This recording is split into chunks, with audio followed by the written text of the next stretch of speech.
제가 분당 우리교를 처음에 개척할 때 굉장히 막막했던 게, 저는 이제 어른 사역을 해본 적이 없이 중고등부만 이제 만 10년을 했기 때문에 그 당시 담임 목사님이시던 옥하는 목사님이 뭐 예고도 없으셨잖아요.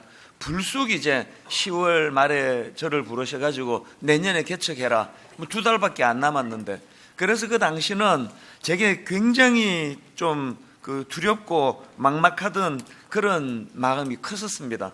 그래서 이제 아는 선배 목사님들을 찾아가기도 하고 또 만나서 이제 계속 물었죠. 목사님은 목회의 가장 중요한 게 뭐라고 생각하십니까? 제가 뭘 준비하면 되겠습니까? 지금 갑자기 옥하는 목사님이 개척을 하라 그러셔서 순종하기로 했는데 제가 뭘 준비하면 좋겠습니까? 그렇게 이제 여러분들한테 제가 질문을 던졌는데 그 답이 다 다른 거예요. 어떤 목사님은 설교에 목숨을 걸어야 된다. 목회는 설교다. 그렇게 말씀하시는 분이 계시고요. 또 어떤 분은 설교보다 더 중요한 게 목회는 관계다. 대인 관계를 잘 맺어가지고 그 사람들의 마음을 헤아려 줘야 된다. 그런 분이 계시고, 또 목회는 상담이다. 뭐 이런 분도 계시고요. 심지어는 목회는 돈이다. 그런 분도 계셨어요. 돈이 있어야 목회를 한다. 뭐 저보고 뭐 어떡하라고 그 얘기를 하는지, 뭐 은행을 털라는 건지, 뭐 어차피 돈을 뭐 어떻게 마련하겠습니까? 뭐 여러 각도로 이제 또 어떤 목사님은 목회는 인격이다. 인격이 제일 중요하다. 뭐 그런 말씀도 하시고요. 그래서 들으니까 자꾸 더 헷갈리는 거예요. 뭐가 진짜 목회의 본질이고 그 목회에서 제일 중요한 게 뭔가, 그런 이제 헷갈리는 생각을, 또 이제 목회의 방향을 어디다 둬야 되는지를 잘 모르고 있던 그 즈음에 그때 제가 성경 한 구절을 발견했는데요. 디모데전서 2장 1절 말씀입니다. 그러므로 내가 첫째로 권하노니 모든 사람을 위하여 간구와 기도와 도고와 감사를 하되. 여러분이 다 아시겠지만 이 디모데전서는 목회 서신입니다. 그러니까 바울이 에베소 교회를 그 젊은 디모데에게 물려주고, 그리고는 그 젊은 후계자 디모데에게 어떻게 목회해야 되는지를 권면하는 서신이 이게 디모데전서거든요. 옥하는 목사님이 이제 저보고 교회를 개척하라고 그러시고, 이제 목사님은 이제 몇 년 은퇴하시고, 그러면 이제 화요일 오후만 되면은 저에게 전화를 주시는 거예요. 그게 참 목사님이 그 생각이 깊으신 분이에요. 월요일 날은 이제 또 쉬으라고 월요일 날을 전화를 안 주시고 꼭 화요일 날 또 오후에 주세요. 오전에는 또 순장반이 있다는 걸 아시고. 그래서 화요일 오후에 이제 전화를 주셔가지고 좀 어떠냐, 또 그러고 이제 목사님 말씀을 많이 하는 분은 아니시거든요. 네 설교 잘 듣고 있다. 그 한마디에 모든 저를 향한 목사님의 협박과 또 긴장하게 만드시려는 그 말씀이 다 녹아 있는 거 아닙니까? 많은 말씀 없이 네 설교 다 듣고 있다. 그 한마디가 저를 얼마나 긴장하게 만들었겠습니까? 그리고는 이렇게 간간히 툭툭 던져주시는 그런 말씀들이 참 저에게 도움이 많이 됐습니다. 예를 들면은 설교 준비 안 하고 단에 올라가지 마라. 이런 한마디 툭툭 던져주시는 게 지금까지도 제 마음에 그게 굉장히 뿌리 깊이 각인이 돼 있거든요. 설교 준비하지 않고 단에 올라가지 마라. 그 한마디 안에 담겨 있는 그 메시지들이 얼마나 많겠습니까? 이런 식으로 이 디모데전서는 바울이 사랑하는 제자, 아들 같은 디모데를 향하여 목회에 대한 말씀을 쭉 주시는데요. 이제 디모데전서 1장은 인사말 이런 것들에 해당되니까 이제 정식으로 2장서부터 이제 목회에 대한 권면이 시작이 되는데, 그 2장이 어떻게 말씀이 시작된다고요? 1절을 다시 보십시오. 그러므로 내가 첫째로 권하노니.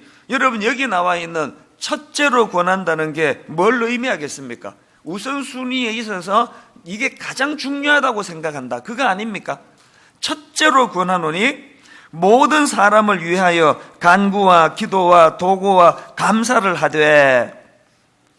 이게 저에게 굉장히 큰 각인이 되는 말씀이었습니다.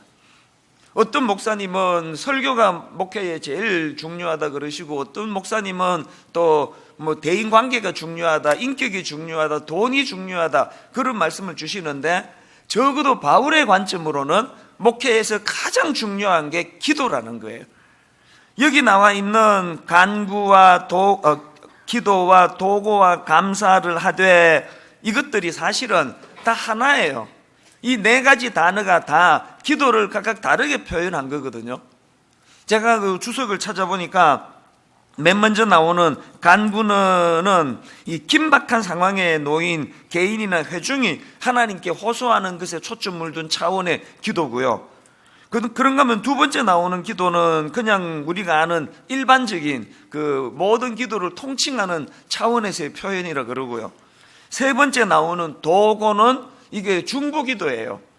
요즘에는 이제 오직 중보기도는 주님만이 하실 수 있기 때문에 중보기도라는 용어보다는 중보적인 기도, 이 표현을 더 많이 쓰는데, 어쨌든 여기 나오는 도고는 그런 중보적인 기도를 말하는 거고요. 마지막 네 번째 감사는 그야말로 하나님 은혜를 생각하며 감사로 드리는 기도를 이렇게 표현했다는 거예요.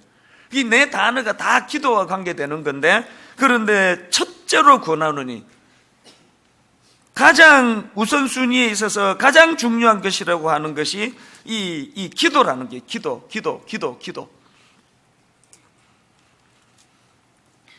제가 오늘 이 특별 새벽 부흥회 말씀해 보니까 이제 다니엘이 이제 하나님 앞에 기도하는 그런 내용들이 나오는 그것 때문에 어제 온종일 이제 이런 생각들을 쭉 하게 됐거든요. 이 특별 새벽 부흥회가 어떻게 시작이 된지 여러분 아십니까? 제가 이제 아까도 말씀드렸지만 목회 초보에 어른 목회도 해본 적이 없고, 그때 애들은요, 중고등학교는 길 가다가 어떤 중학생을 만나도 어떤 고등학생을 만나도 한 두세 시간 제가 걔랑 재밌게 지낼 수 있는 자신이 있었거든요.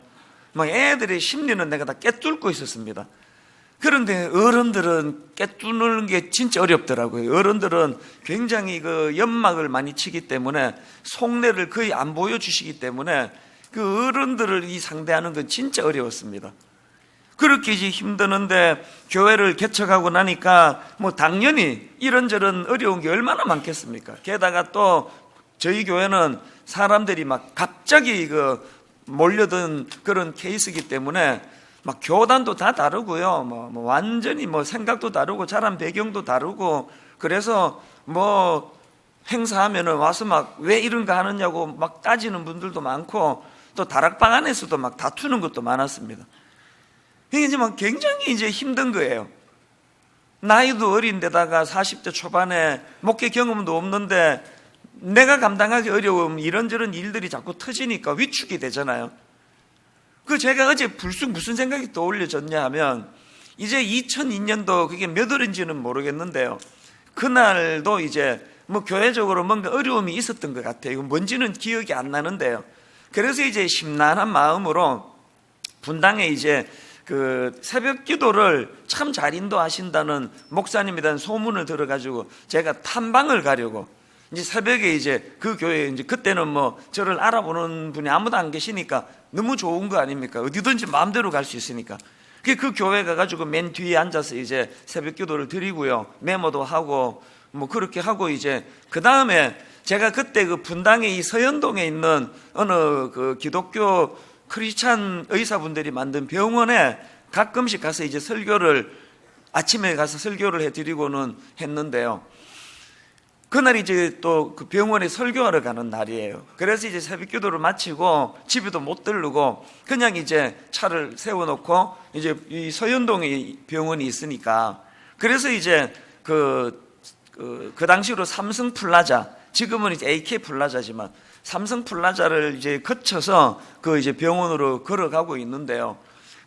삼성 플라자 1층에 그 복도를 지나가고 있는데, 이 성령님의 일하심이라는 거는요, 오늘 이런 날처럼 사모하고 구하고 성령이여 임하소서 그렇게 찬양을 부르면서 기도해서 임하실 때도 있지만, 우리 안에 성령님이 계시잖아요.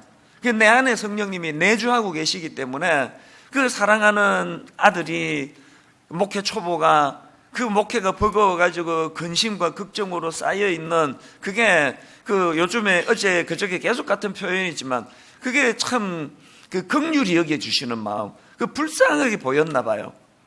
그날도 이제 남의 교회 가서 새벽기도 드리고 걱정은 많죠. 이걸 어떻게 헤쳐나가야 될 건가, 내 힘으로는 이게 잘 안 되고 목회를 그만두고 싶은데 그만둘 수는 절대로 안 된다는 걸 내가 너무 잘 알고 그렇게 너무너무 근심이 많았는데요. 삼성 플라자 그 위치를 지나갈 때마다 저는 종종 그때를 떠올려요. 전혀 예기치 않은 성령님의 강한 뭐라고 표현해야 될까요? 표현이 되지 않는 마음에 불안하고 근심이 많고 두려운 마음들을 이렇게 햇볕이 딱 비치면은 안개가 싹 물러가듯이 마음에 막 이제 기쁨이 회복되기 시작하는데요. 현장을 내가 떠날 수가 없었습니다. 그래서 그때는 이제 거기에 벤치가 있었는데요. 실내에 벤치에 제가 앉았는데 형언하기 어려운 기쁨을 주시는 거예요. 그래서 벤치에 앉아가지고 불렀던 노래, 제가 이 메모를 찾아보니까 이 두 곡을 제가 메모를 해놨더라고요. 찬양하라 내 영혼아, 찬양하라 내 영혼아. 요새 네 목소리가 좋은 노래도 막 살아나는 것 같아. 5초 전에 불안하고 근심이 많고 이 목회를 어떻게 헤쳐나가야 돼, 그때 뭔 일인지는 모르지만 교회 안에 또 이런 다툼이 있고 그랬었는데 성령님이 제 안에서 이 찬양을 주시는 거예요. 그리고 이제 그 다음에 두 번째 곡이 문드란 머리 들어라. 그래서 우리 교회가 거의 전통적으로 특세 시작할 때 한 맨 마지막 날 이 찬양을 불렀던 것도 거기서 나온 거예요. 문드란 머리 들어라 그러면서 막 사람들 거기 이제 이런 시간이니까 많이는 아니라도 거기 출근하는 사람도 있고 왔다 갔다 하는데 거기에서 형언하기 어려운 감격이 막 몰려오는데 거기서 크게 불렀겠습니까만, 그러나 이 찬양을 제가 불렀던 기억이 나요. 찬양하라 내 영혼아, 찬양하라 내 영혼아. 그리고 문드라 머리 들어라, 이 가사가 생각이 안 나가지고 요것밖에 인용을 못 하는데요. 전쟁은 하여튼 이런 찬양이었는데 계속 이제 문드라 머리 들어라 밖에는 말씀을 못 드리네요. 그래서 이제 문드라 머리 들어라 이 찬양을 부르면서 벤치에 제가 그때 앉아 있었는데, 그때 성령님께서 이제 어제 제가 메모를 찾아보니까 이렇게 적혀 있더라고요. 들어보세요. 그때 들려주신 성령님의 메시지는 이것이었습니다. 그들이, 이제 우리 교회 초창기 성도들을 말하는 거겠죠. 그들이 입술에 재갈 물리는 것을 몰라서 못하느냐, 알지만 능력이 없어서 못하지 않느냐, 이것이 우레 소리처럼 내게 들려졌습니다. 그때 깨달은 것이 입술에 재갈을 물리는 것도 영적인 능력이라는 사실입니다. 이웃을 사랑하고 품는 것도 능력이라는 사실입니다. 나와 기질이 다른 사람을 품을 수 있는 것도 능력이라는 사실입니다. 영적인 능력이 없으면 사랑하고 싶지만 못합니다. 지금까지 성도들에게 왜 그렇게 못하느냐고 다그치고 책망만 했지, 성도들이 이런 약함을 뛰어넘는 능력을 얻도록 도와주지를 못했다는 것. 제가 메모해 놓은 게 이런 내용이었습니다. 무슨 일인지는 모르지만 이제 여러 다른 성향의 또 교단의 사람들이 모이다 보니까 뭔가 분쟁이 있었겠죠. 이런 부분에서 이제 성령님이 삼성 플라자에서 제 마음속에 알지만 능력이 없어서 못하는 걸 계속 니는 그냥 그렇게 하면 안 된다 이런 말만 하고 있다는 그 깨달음을 저에게 주셔가지고요.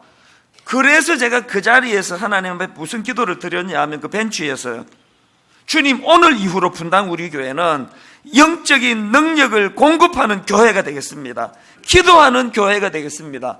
그래서 시작한 게 특별 새벽 부흥이에요.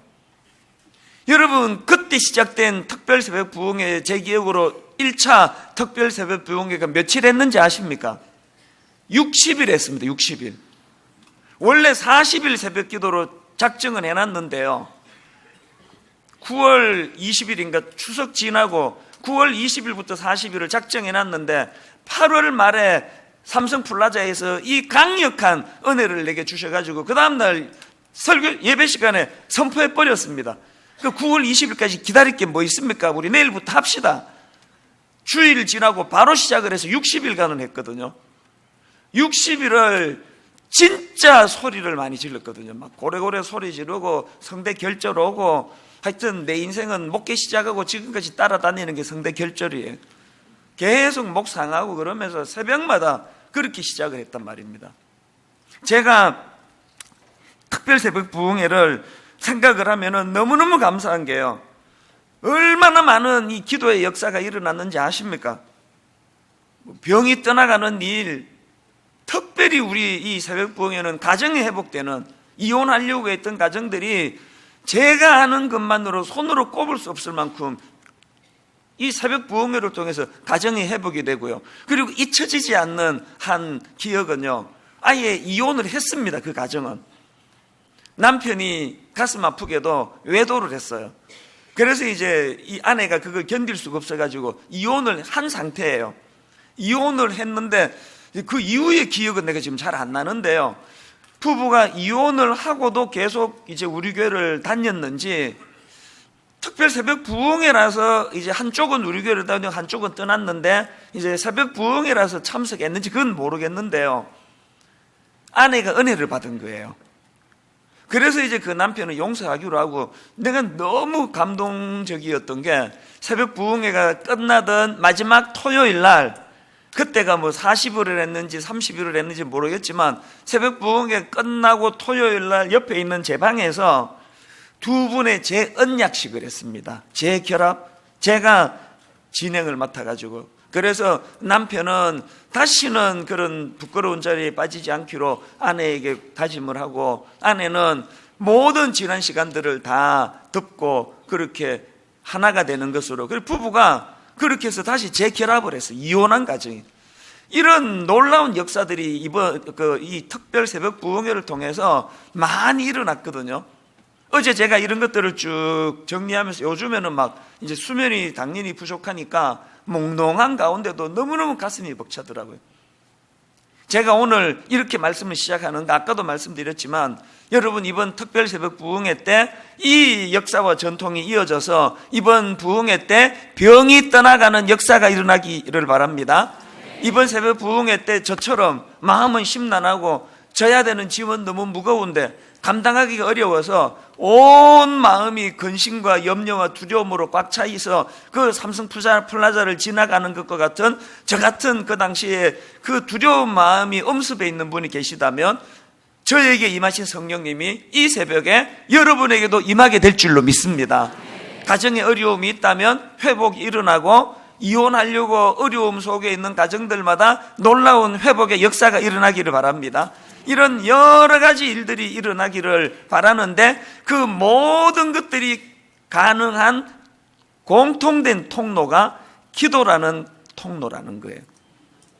자, 오늘 말씀을 이제 이런 맥락으로 풀어나가려고 하는데요, 어제 말씀드린 것처럼 이제 다니엘에게 위기가 찾아오지 않았습니까? 다니엘 2장 13절에 왕의 명령이 내림에 지혜자들은 죽게 되었고 다니엘과 그의 친구들도 죽이려고 찾았더라. 이런 절박한 위기가 찾아오니까 다니엘이 이제 16절에서 시간을 좀 달라, 그러면 내가 왕의 그 꿈을 해석해 주겠다, 그렇게 제안하고는 17절, 이에 다니엘이 자기 집으로 돌아가서 그 친구 하냐냐와 미사엘과 아사랴에게 그 일을 알리고, 이제 여기까지가 어제까지 살펴본 내용 아닙니까? 지금 이제 바로 그 다음 18절에 보니까 그 절박하고 다급한 상황에서 다니엘이 그 친구들을 왜 찾아갔는지에 대한 이유가 이제 나오는데요, 18절 우리 같이 한번 읽어보시겠습니다. 시작. 하늘에 계신 하나님이 이 은밀한 이에 대하여 불쌍히 여기사 죽임을 당하지 않게 하시기를 그들로 하여금 구하게 하니라. 그 절박한 상황에서 다니엘이 딴 데 안 찾아가고 친구를 찾은 거는 한마디로 말하면 친구들에게 중보기도 부탁하러 간 거예요. 지금 이런 위급한 상황이 왔다, 기도하자 우리. 이게 중요한 포인트예요. 여러분 그 다니엘 1장을 보실 때 다 아시지만 그는 최소로 그 열흘 동안의 테스트를 거쳐가지고 왕의 신임을 받던 그런 상황 아닙니까? 그리고 또 다니엘 1장 20절에 보니까 왕이 그들에게 모든 일을 묻는 중에 그 지혜와 총명이 온 나라 박수와 술객보다 10배나 나은 줄은 아니라, 한마디로 말해서 다니엘은 지혜와 총명이 10배, 그러니까 머리 팍팍 돌아가는 사람이에요. 멍청한 사람 아니에요. 머리가 막 10배로 잘 돌아간다. 솔직히 우리도 뭐 어지간하게 머리 잘 도는 사람 아닙니까? 우리 뭐 머리 안 도는 사람 누가 있습니까?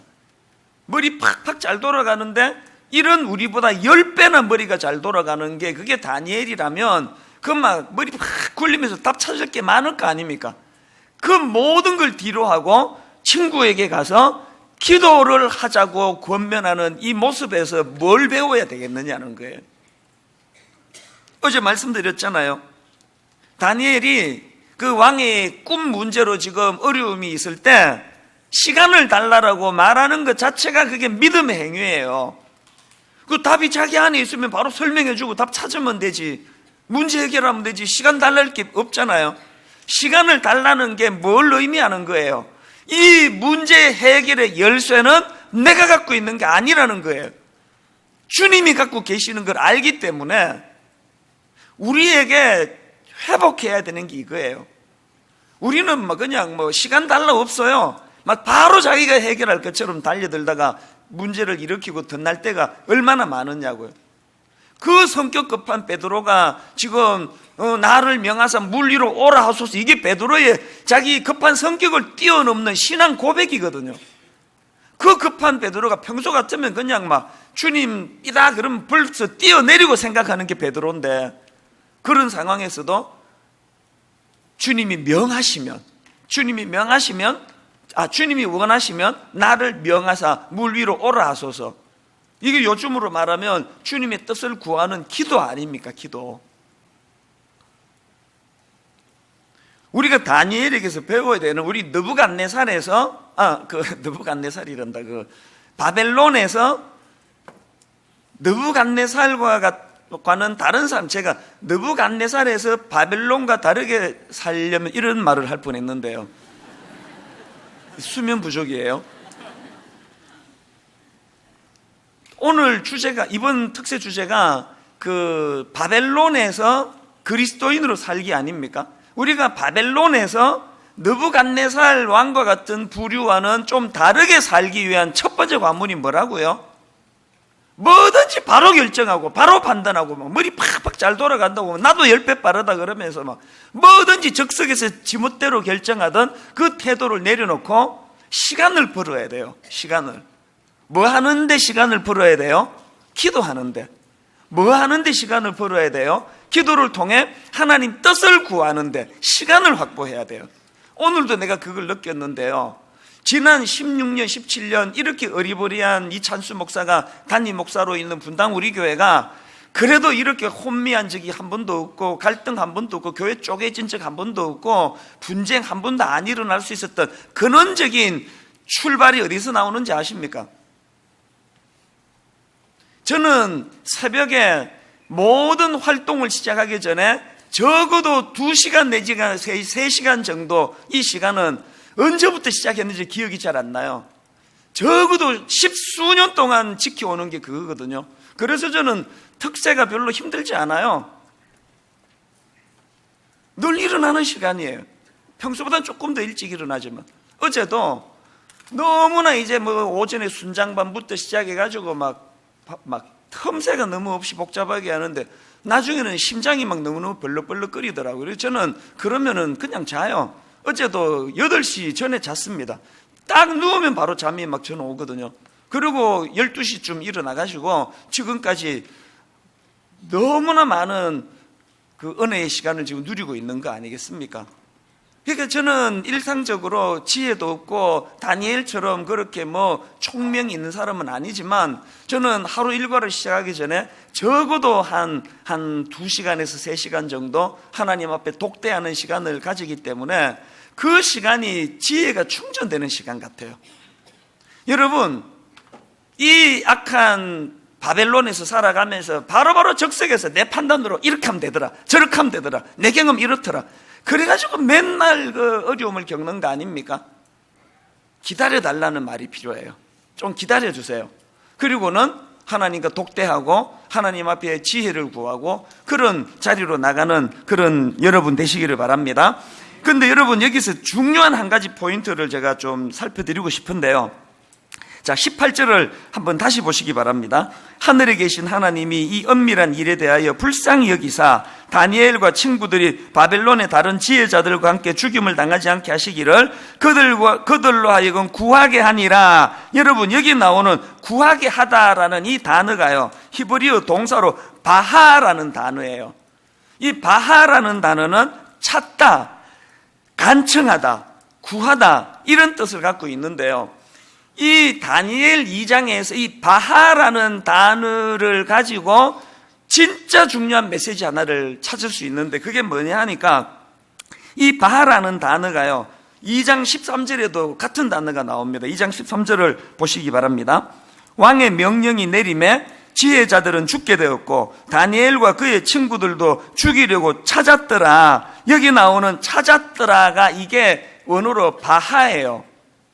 지금 바하가 두 번 나오는데요, 하나는 다니엘의 행동에서 바하가 나오고 하나는 또 느부갓네살 왕에게서 바하가 나오거든요. 이 두 대조되는 모습 속에서 공통된 단어 바하가 나오는데, 이 느부갓네살 왕의 바하는 어떤 의미를 가진 바하입니까? 어제 말씀드렸죠? 그 내면에 하나님 없는 인생에게 찾아오는 두 가지 증상이 뭐라 그랬죠? 겉은 화려한데 사실은 그 내면에 늘 불안과 공포, 두려움, 이게 자리를 잡고 있고요. 또 하나 공통점이 뭐라 그랬습니까? 바로 그런 자기 내면의 문제를 타인에게 자꾸 책임 전가시키는 거 아닙니까? 자기가 지금 꿈 잊어버리고 자기가 지금 내면에 불안한 걸 왜 그 술사들과 지혜자들 탓으로 돌려 죽이느냐고요. 이런 느부갓네살의 행동에서 나타나는 바하는요, 한마디로 말하면은 그저 눈에 보이는 현상에 집착하고 그 눈에 보이는 것만을 추구하고 자기의 모든 문제를 남에게 전가시키는 차원에서의 바하예요. 어떻게 뒤집어 씌울 사람 없나? 어떻게 내 이 문제, 지금 아직 정확하게 규명이 안 돼서 이거는 확정된 건 아니지만 지금 메르스 중동에서 이거를 옮아오신 분이 엄청 곤욕을 치르고 있다 그러잖아요.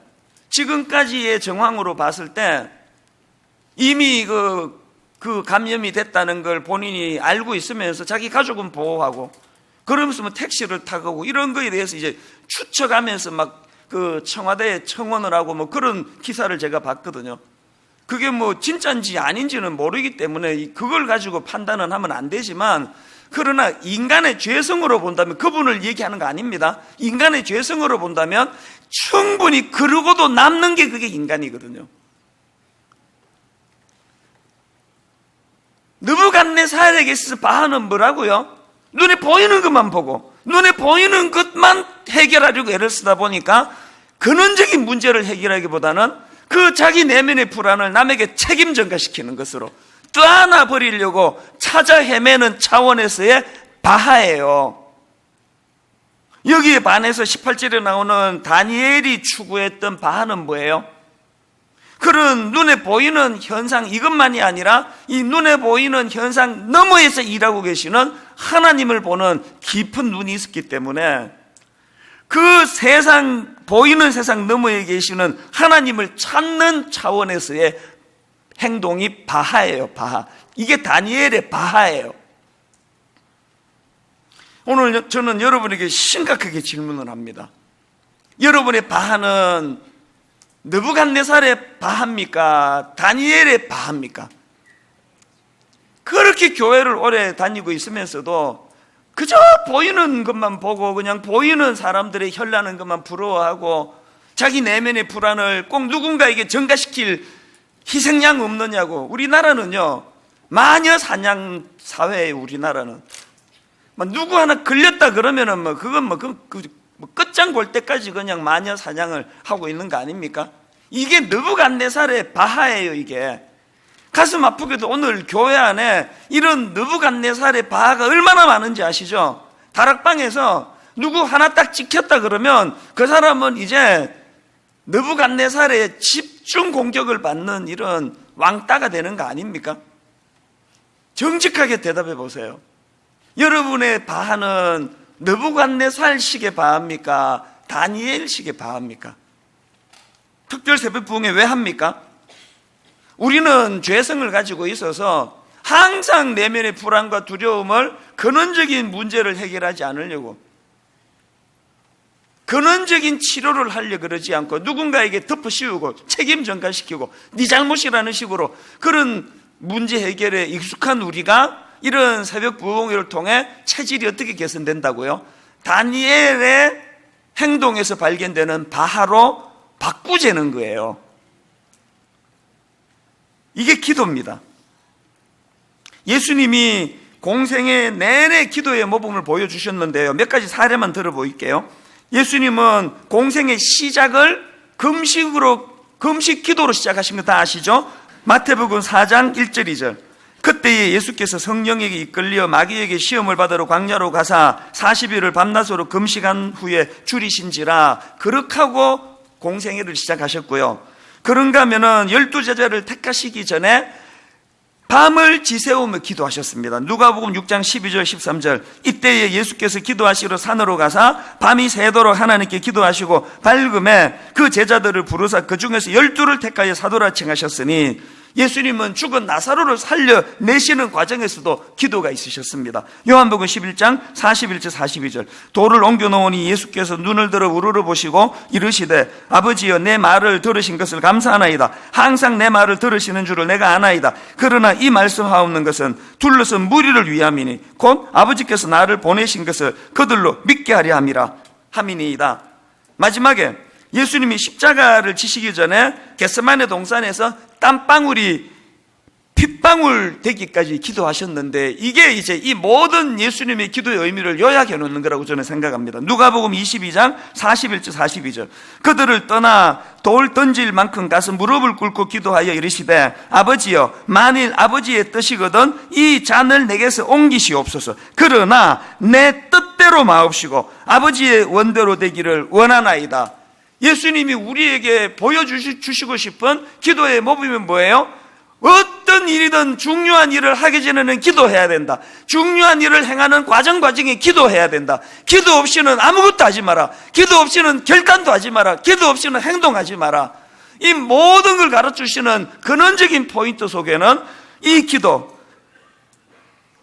만일 아버지의 뜻이거든 이 잔을 내게서 옮기시옵소서. 그러나 내 뜻대로 마옵시고 아버지의 원대로 되기를 원하나이다. 이게 느부갓네살의 바하가 아니라 다니엘의 바하로 덧입는 인생의 모습 아닙니까?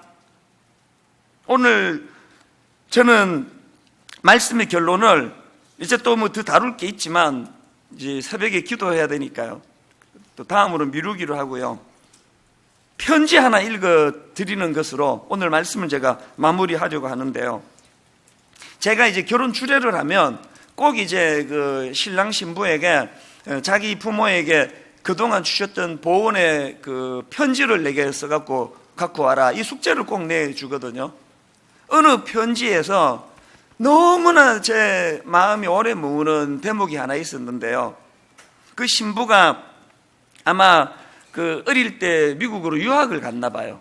그래서 이제 떨어져 지내니까, 부모님이랑 떨어져 지내니까 힘든 게 얼마나 많았겠습니까? 그 내용의 일부만 제가 읽어드릴게요. 다 읽을 수는 없으니까 몇 줄만 읽어드릴게요. 엄마, 이제 자기 그 부모님께 편지 쓴 거니까요. 엄마, 2011년 제가 뉴욕에서 아침 일찍 전화했던 날 기억하세요? 혼자 지내며 그 누구와도 마음을 온전히 나눌 수 없어 엄마한테 물었습니다. 아마 이제 이 자매가 그때 좀 심란하고 복잡한 일이 있었던 것 같아요. 그래서 이렇게 자기 엄마한테 질문했습니다. 엄마는 너무 힘들 때 아빠한테도 우리한테도 할머니한테도 말할 수 없을 때는 어떻게 해요? 그랬더니 엄마가 울면서 하시는 말씀이, 그래서 엄마는 기도해 인경아 라고 말하셨어요. 엄마, 저는 그날 엄마의 말씀으로 인해 하나님을 더욱 믿고 엄마의 신앙을 더욱 본받고 싶어졌어요. 저는요, 그 편지 읽다가 요 한 대목이요. 엄마는 너무 힘들 때 아빠한테도 우리한테도 할머니한테도 말할 수 없을 때 어떻게 해? 그 엄마가 뭐 전화로 하신 것 같긴 한데요, 울면서 하시는 말씀이 그래서 엄마는 기도해. 오늘 설교 제목을 이렇게 잡았습니다. 그래서 엄마는 기도해. 그쵸, 바벨론에서 느부갓네살 왕의 그 방식에 익숙해가지고 늘 불안한데, 늘 두려운데 책임 전가나 또 그 바벨론식의 방식에 익숙해가지고 생각할 겨를도 없이 내 경험으로, 내 지식으로, 내 지혜로 바로바로 일을 처리하던 우리지만, 여러분, 우리가 자녀들에게 보여줄 수 있는 모범이 뭐예요? 그래서 엄마는 기도해.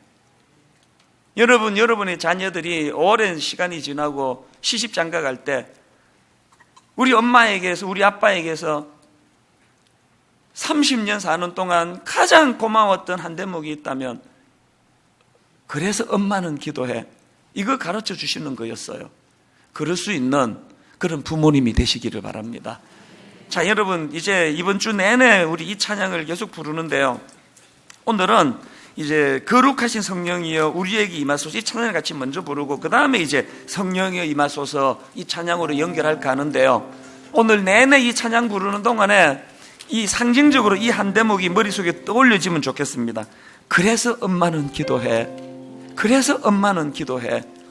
우리 다 자리에서 일어나셔서 우리 손뼉 치면서 또 기뻐하면서 또 오늘 주신 말씀의 의미 한 자락을 붙잡고 이제 그렇게 기도하는 시간으로 나가기 원하는데요, 우리 이렇게 찬양합니다.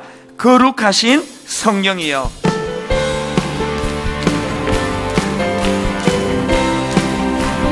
거룩하신 성령이여, 거룩하신 성령이여 우리에게 임하소서.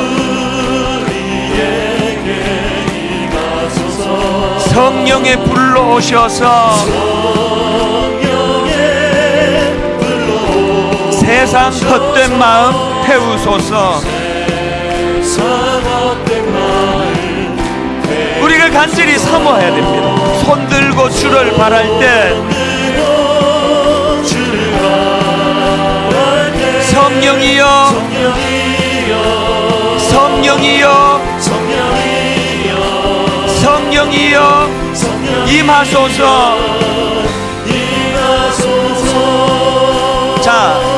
자, 여러분, 아까 말씀드렸던 거요, 성령님은 어디 멀리 출장 가셨다가 우리가 막 이 시간 부르짖으면 그렇게 달려오시는 게 아니에요. 오해하시면 안 됩니다. 내 안에 계세요. 그래서 우리가 막 어떤 문제를 가지고 막 부르짖고 성령이여 임하소서 기도도 해야 되지만요, 일상 속에서 그분이 내 안에 계시기 때문에 그분을 근심케 하는 죄된 요소를 몰아내고 나면은 삼성플라자로 가면서 저는 성령께 구하지도 않았고요, 그냥 근심만 하고 있었을 뿐이에요. 목회를 이거 어떻게 해야 되나? 이 문제 어떻게 풀어야 되나? 그냥 걱정만 많았을 뿐이에요. 내 안에 계시는 성령님께서 전혀 제가 의도하지도 않고 구하지도 않았는데, 그것도 교회도 아니고 백화점 그 1층을 지나가고 있는데 긍휼히 여기시는 그분이 제 안에 주시는 말씀과 메시지가 오늘 분당 우리 교회 큰 목회의 방향을 잡는 건 다 그렇게 나온 거예요. 40일 작정하고 얻은 것들도 40일 작정하고 얻은 거 없습니다. 기도하다가 구한 것도 물론 많이 있지만 여러분이 두 가지를 마음에 담고 기도하셔야 찬양 불러야 되는데요, 성령님을 근심하게 만드는 죄된 것들을 주님이 이 시간 다 내쫓아 주시기를 바랍니다. 내 안에 성령님을 근심하게 만드는 죄된 것들이 회개하게 될 때, 회개의 역사가 일어날 때 성령님이 일하시기 시작하고요, 그런가 하면은 진짜 내 안에 성령님이 오늘 말씀 그대로 다니엘의 그 바하가 일어나기를 원합니다. 우리 한 번 이 찬양 손뼉 치면서 큰 소리로 그러면서 마음에 사모하면서 아버지 내 안에 거룩이 회복이 되기 원합니다. 거룩하신 성령이여. 우리 다시 한번 찬양하시겠습니다.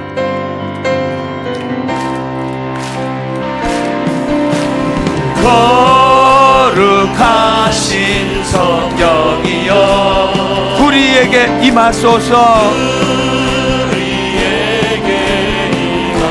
다 태워주십니다. 성령에 불러오셔서 세상 헛된 마음 태우소서. 사모하는 마음, 손 들고 주를 바랄 때, 들고 주를 바랄 때, 성령이여, 성령이여, 성령이여, 임하소서. 거룩하신 성령이여, 거룩하신 성령이여, 우리에게 임하소서.